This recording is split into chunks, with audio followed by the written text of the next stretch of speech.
नमस्कार दोस्तों, आपका स्वागत है दृष्टि आईएएस एडिटोरियल एनालिसिस के एक नए एपिसोड में। इस एडिटोरियल एनालिसिस में हम तीन चीजें करते हैं। पहला, एडिटोरियल का लिंक स्थापित करते हैं यूपीएससी सिलेबस के साथ। दूसरा, एडिटोरियल के की पॉइंट्स को समझने की कोशिश करते हैं।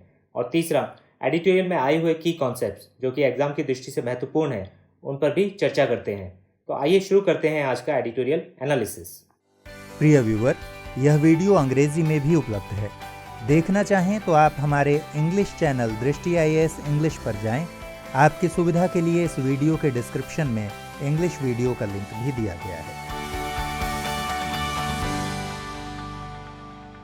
आज का एडिटोरियल हमने इंडियन एक्सप्रेस से लिया है और ये 30 तारीख को आया है। एडिटोरियल का शीर्षक है डेथ इन कस्टडी और ये बात करता है हाल ही में जो कस्टोडियल डेथ हुई है तमिलनाडु के पुलिस स्टेशन में, और किस तरीके से पुलिस की कस्टडी में इस तरीके की मौत का होना पुलिस को कटघरे में खड़ा करता है। तो आइए देखते हैं इसका सिलेबस के साथ लिंकेज। तो ये डायरेक्टली लिंक होता है जीएस पेपर 2 के साथ, जहाँ की गवर्नेंस एक इंपॉर्टेंट टॉपिक है। इसके अंतर्गत ये लिंक होता है aspects of governance, transparency and accountability के साथ, और साथ ही साथ इसका लिंक स्थापित कर सकते हैं role of civil services in democracy. और यहाँ जो सबसे महत्वपूर्ण टॉपिक है वो है पुलिस रिफॉर्म्स। ये कितने जरूरी हो गए हैं और खासतौर से जब इस तरीके के केस सामने आ रहे हैं। तो आइए आप देखते हैं इसके की पॉइंट्स। तो आज का एडिटोरियल हम एक फ्लो चार्ट के माध्यम से समझते हैं कि क्या इंसिडेंट हुआ और इस पे क्या प्रतिक्रिया आ रही है। तो ये इंसिडेंट है तमिलनाडु के तुट्टुकोडी शहर का, जहाँ की एक कस्टोडियल डेथ का मामला सामने आया है, जिसमें कि एक पिता और बेटे की मृत्यु हुई है पुलिस की कस्टडी में। और ऐसा माना जा रहा है कि ये जो मृत्यु हुई है इसके पीछे पुलिस का टॉर्चर शामिल है। और इन पिता पुत्र को पकड़ा गया था पुलिस के द्वारा क्योंकि इन्होंने लॉकडाउन के दौरान अपनी दुकान को कुछ ज्यादा देर के लिए खुला रखा था, और जिसको लेकर पुलिस के साथ इनका वाद विवाद हुआ और फिर इन्हें अरेस्ट कर लिया गया और बाद में इनकी मृत्यु हो गई। और अब जब काफी पब्लिक आउटरीच हुई है, काफी ज्यादा लोगों ने इस पे रोष व्यक्त किया है, तो चीफ मिनिस्टर जो तमिलनाडु के हैं उन्होंने अब सीबीआई प्रोब का आश्वासन दिया है। लेकिन एडिटोरियल में ये भी बताया गया है कि ये एक आइसोलेटेड इंसिडेंट नहीं है। और अगर इस पुलिस स्टेशन की बात की जाए तो इसी पुलिस स्टेशन में 2 हफ्ते पहले भी करीब दर्जन लोगों को पीटा गया था बुरी तरीके से, और उसमें भी एक व्यक्ति की बाद में मौत हो गई थी और 2 लोगों को काफी गंभीर हालत में अस्पताल में भर्ती कराया गया था। और ये सारी जानकारी एक जुडिशियल इंक्वायरी के द्वारा प्राप्त हुई है और इस जुडिशियल इंक्वायरी की रिपोर्ट मद्रास हाईकोर्ट में सबमिट की गई है, जिसमें बताया गया है कि कस्टोडियल टॉर्चर इस पुलिस थाने में हुआ है। और ये सिर्फ तमिलनाडु तक सीमित नहीं है। अगर पुलिस ब्रूटैलिटी या पुलिस एक्सेस की बात की जाए, ये पूरे भारत में व्याप्त है। और कई बार ऐसा देखा गया है कि पुलिस का रवैया जो आम जनता के साथ है वो काफी हाई हैंडेड होता है, यानी कि पुलिस काफी कड़ाई के साथ लोगों के साथ पेश आती है। और ये भी कहा जाता है कि पुलिस के लिए लोगों के मन में डर तो है लेकिन रिस्पेक्ट नहीं है, जबकि ये उल्टा होना चाहिए। लेकिन यहाँ एक और बात ध्यान रखने की है कि सारे पुलिस वालों को ऐसा कहना सही नहीं होगा, और बहुत सारे पुलिस वाले ऐसे हैं जो कि बहुत अच्छा कार्य कर रहे हैं। लेकिन अगर इस तरीके के इंसिडेंट सामने आते हैं तो सभी को एक ही रंग में रंग दिया जाता है। और आगे एडिटोरियल में बताया गया है कि क्या समस्याएं हैं जिसकी वजह से ऐसा हो रहा है। तो सबसे पहले तो पुलिस काफी ज्यादा ओवरबर्डन्ड है, यानी कि पुलिस के ऊपर जो कार्यभार है वो बहुत ज्यादा है। और इसके लिए कई बार ये सुझाया गया है कि पुलिस का जो इन्वेस्टिगेशन फंक्शन है, यानी कि जो जांच का फंक्शन है क्राइम का, वो और जो लॉ एंड ऑर्डर मेंटेन करने का फंक्शन है, इसको बांट देना चाहिए। और पुलिस में जो पुलिस कर्मियों की शॉर्टेज है उस पर भी सरकार को ध्यान देना चाहिए और उपयुक्त मात्रा में पुलिस वालों को भर्ती करना चाहिए। और खास तौर से इनकी ट्रेनिंग के ऊपर बहुत ज़्यादा ध्यान देना चाहिए कि इनकी सेंसिटिविटी ट्रेनिंग भी हो, कि पब्लिक से किस तरीके से पेश आना है उसकी ट्रेनिंग भी होनी चाहिए। और जब इस तरीके की कस्टोडियल डेथ होती है तो इससे एक तो रूल ऑफ लॉ पर विपरीत असर पड़ता है और लोगों का इससे भरोसा उठता है। और एडिटोरियल में ये भी बताया गया है कि जो पुलिस पर्सनल हैं पूरे देश में, उनको जाना जाता है उनके कड़े रवैये के लिए, और जो 3rd डिग्री मेथड वो कस्टडी में यूज करते हैं उसके लिए भी। अगर 2017 का नेशनल क्राइम रिकॉर्ड्स ब्यूरो का आंकड़ा देखा जाए तो करीब 100 लोगों की मृत्यु हुई थी पुलिस कस्टडी में 2017 में, और ये एनसीआरबी का डेटा है, नेशनल क्राइम रिकॉर्ड ब्यूरो। और इसमें जो सबसे बड़ी वजह बताई गई इन कस्टोडियल डेथ्स की, वो थी एक सुसाइड, दूसरी इलनेस और तीसरी इंजरी। और ये सारी चीजें हुई पुलिस की कस्टडी में।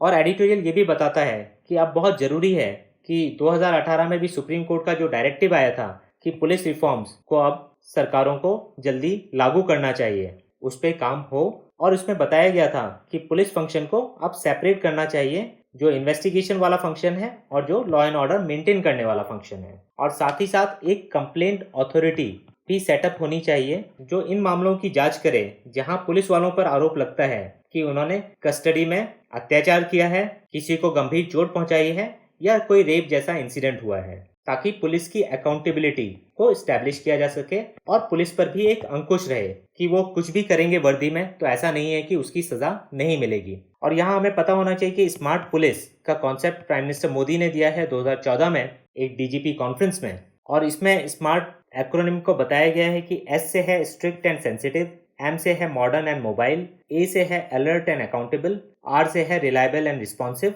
और टी से है टेक्नो सेवी एंड ट्रेन्ड। तो ये एग्जाम की दृष्टि से बहुत महत्वपूर्ण है और आपको ये याद होना चाहिए। जो सबसे इम्पोर्टेंट सुप्रीम कोर्ट केस है पुलिस रिफॉर्म्स पे वो है प्रकाश सिंह केस 2006 का।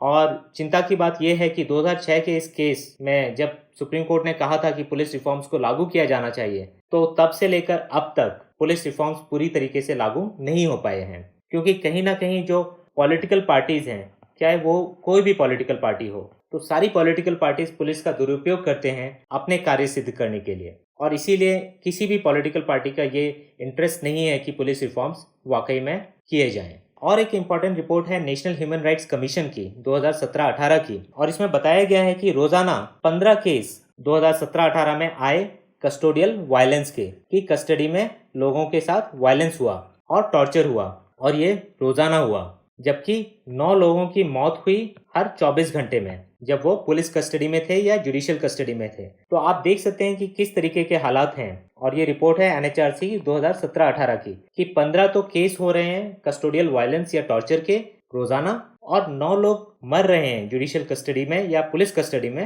हर 24 घंटे में। तो ये काफी ज्यादा अलार्मिंग फिगर्स हैं। इसको भी आप किसी आंसर में या ऐसे में जो इस टॉपिक से संबंधित हो उसमें लिख सकते हैं। और एडिटोरियल में ये भी बताया गया है कि इस तरीके की चीज़ों को सिर्फ पुलिस रिफॉर्म्स के द्वारा ही ठीक किया जा सकता है। और पुलिस रिफॉर्म्स में एक चीज़ तो होनी चाहिए कि पुलिस का संख्या बल बढ़ाया जाए, और दूसरी चीज़ जरूरी है कि उनको बेहतर ट्रेनिंग प्रोवाइड की जाए, और तीसरी चीज़ कि जो भी पुलिस के द्वारा गलत कार्रवाई होती है उस पर कड़ी सजा भी मिले, ताकि पुलिस की भी अकाउंटेबिलिटी भी रहे।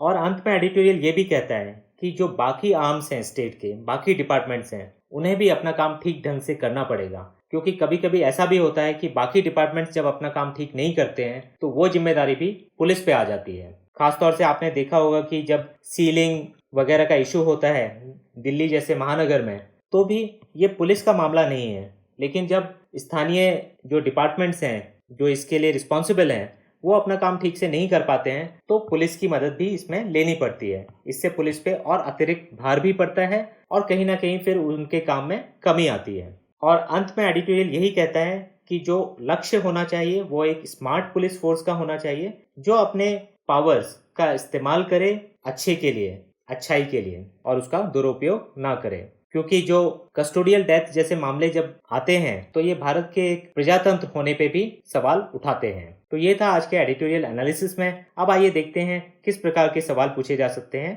इसमें प्रीलिम्स और मेंस में। तो अगर सवालों की बात की जाए तो प्रीलिम्स में आपसे पूछा जा सकता है पुलिस रिफॉर्म्स के बारे में, कि कौन सा सुप्रीम कोर्ट केस था जिसमें सुप्रीम कोर्ट ने ये कहा कि पुलिस रिफॉर्म्स करने चाहिए। तो सबसे इम्पोर्टेंट केस इसमें है प्रकाश सिंह केस, जो कि 2006 का है। और ये टॉपिक ज़्यादा महत्वपूर्ण है मेंस के दृष्टि से या फिर ऐसे की दृष्टि से, जहां आपसे पूछा जा सकता है पुलिस रिफॉर्म्स के बारे में कि इनकी ज़रूरत किस वजह से है और इनको करने में क्या क्या चुनौतियां हैं। तो इस पे आपको तैयार होना चाहिए। तो ये था आज के एडिटोरियल एनालिसिस में। फिर मिलेंगे एक नए एडिटोरियल के साथ। धन्यवाद।